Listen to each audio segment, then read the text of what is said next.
අපි සාධාරණ වැටුප් වැඩි කිරීමක් වතු ශේෂ්ත්‍ර වැඩ කරන ජනතාවට ලබා දෙන්න සූදානම්. වතුකම් කරු කියලා කතා කරන්න එපා. වතු ප්‍රජාව කියන්න. කරු කියන වචනේ පාවිච්චි කරාම ඒගොල්ලෝ නිකන් පහළ දැමීමක් කරනවා. වතු ප්‍රජාව.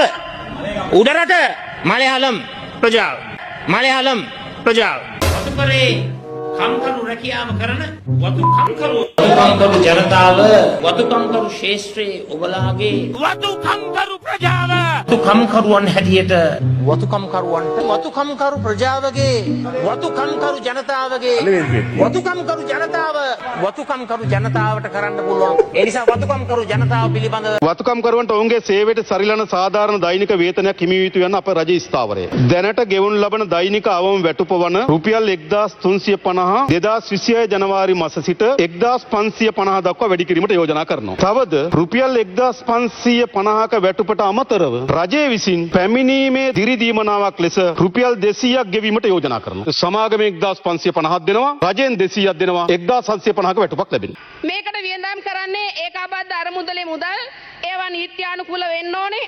එහෙම නොවුනොත් මං අහනවා විගණකාධිපතිතුමාගෙන් මේකට අත්සන් කරන වැවිලි කටයුතු අමාත්‍යංශයේ ලේකම්තුමා ඒ වගේම අයවැය අධ්‍යක්ෂ ජනරාල්තුමා වතු සමාගමේ ප්‍රධානීන් හිරේ යනවද නැද්ද?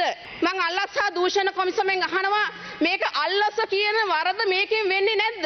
රජයෙන් හෝ පෞද්ගලික සමාගමෙන් හෝ දෙගොල්ල එකතු වෙලා හෝ පඩි වැඩි කිරීම සුදුසුයි, කළ යුතුයි, කරන්නම ඕනේ.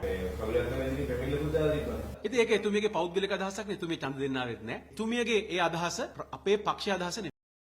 ඔය වතුකම් කරුවන්ගෙන් වැටුප් වැඩි කිරීම. දැන් බලන්නකෝ කීයක්ද වෙන් කරලා තියන්නේ?